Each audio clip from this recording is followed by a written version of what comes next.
Hello everybody and welcome to this video, and today this is the very first backend video for me using the Express.js to create a website. So today's video I would like to show you how to include the Bootstrap CSS framework into your application using for sure the Node for the Node.js framework, or let's say for Node.js with the Express as a framework.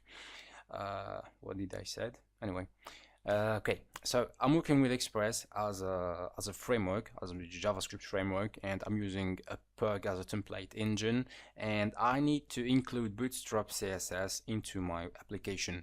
So some people might suggest to do simply link, then like rel equals to style sheet, then the href will be pointing to some kind of folders under your public style sheet whatsoever, and simply that may be a good solution. But for me, I would like to stick with the notion of npm and npm manager, that is dealing with dealing or manage the modules, update them, etc. So I have Bootstrap installed using the npm install, and it's located under the node modules folder. It's somewhere right here, so just look for it, and this is Bootstrap.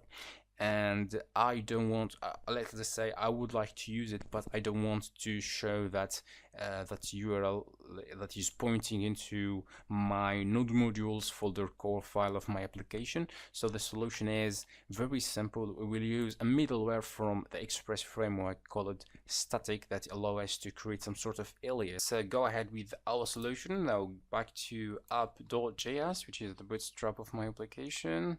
Then let's go right here, this line that use app.use. Then I will define the prefix or the name of the fake folder. Let's pick it as a fake folder. It will be Bootstrap for me. Then the second parameter will be the call to the Express middleware static.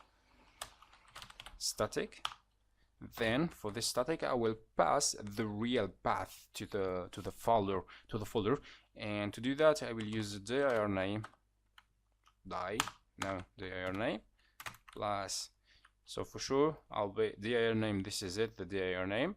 Then I will be on modules bootstrap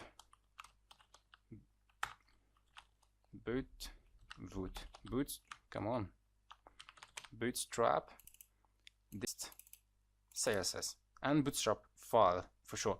Okay, so it will be a slash node modules slash dist, or Bootstrap before, then dist, then CSS, and a slash.